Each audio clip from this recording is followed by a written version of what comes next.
When I told people I was going to see your film, they asked me to explain it, give them the premise. And every dude I talked to, when I said that dude loses his balls, completely were like, nope, done, don't want to talk about this anymore. Yeah. So, what attracted you to this story? As a person who owns a pair of testicles. You're making an assumption. I didn't want to say anything, but no, you actually didn't. This interview got really sad.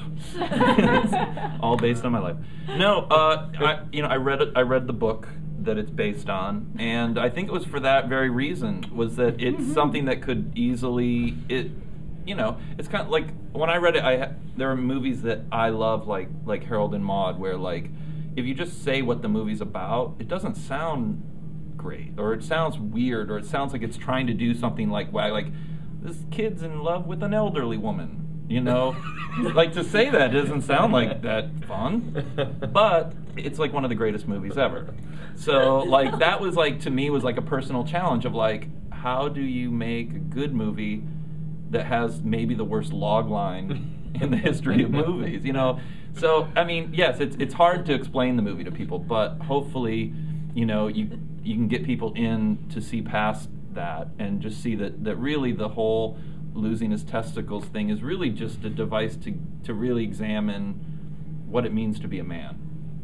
That's at the end of the day what it's about. Okay, so when you were, giving your log line, yes. what did you say? How did you get people? Well, you have to say, okay, so there's this guy who is kind of a wannabe ladies' man, and then has an accident in the theater where he loses his testicles, and then at the same time that he's dealing with that, he gets sued for paternity from a woman he has no recollection of sleeping with, and then realizes this is his last chance to be a father, so he embraces that journey, and it's kind of that's where usually then I get them back by that point. I have to kind of rush through the whole the balls and they're gone, but then so hopefully.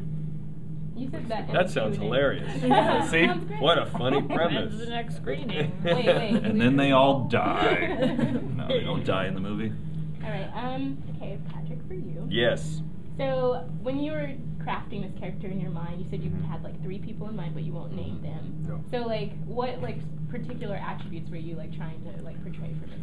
Oh gosh, I mean, one of the things that interested me about this role in particular, I think there could have been a way to do it, because when you read a book, it's based on this book, Life is a Strange Place, and when you read a book, each person can draft their own image of what the biggest douchebag I know, or a guy that's a ladies' man but is not really good at it, and they're all sort of attributes that are very negative, right? You don't think that sounds like a great guy. But what I loved about this, and something that you said earlier, and now I've quoted you now twice. I like it. Is that he's a guy that says everything. He's actually game for anything. So all his sort of negative qualities about he's really awkward in his body, and doesn't really have great social skills, but sort of overcomes it by being a little too forward, and but he's definitely trying to, and doesn't really have any close friends. So there are all these.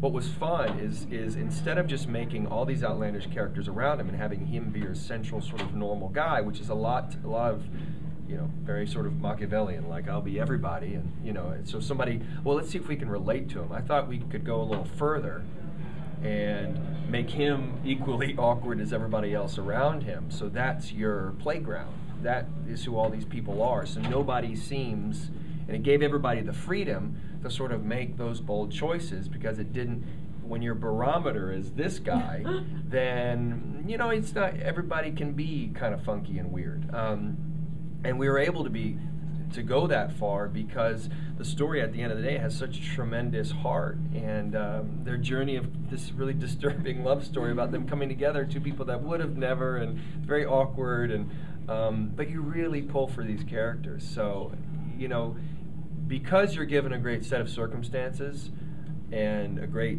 script, you're able as actors to go as far as you want, because you know that you always have this base of a very honest situation of just a guy trying to, what it's like to be a man and grow up. Now can you do your berry shuffle, please? My little walk. Yeah. Oh, my dance at the end? Yeah. That's pretty funny. Actually, you were talking about it last night. Like, what music, because that dance party went on for a long time. You can talk about that. Chris? Well, we set up a dance party, and I didn't really know. I knew you were into metal, but like I didn't know how much it would affect you. If you played it. And I played "Jump" by Van Halen is actually what he's dancing to, and I think he shit his pants. Like there was a moment where "Jump" came on, and I just saw on the monitor Patrick just go, yeah, and then it was on, and then everyone just and you can see it. Is everyone's kind of looking at Patrick like, and then their dancing kind of increased. It's pretty great.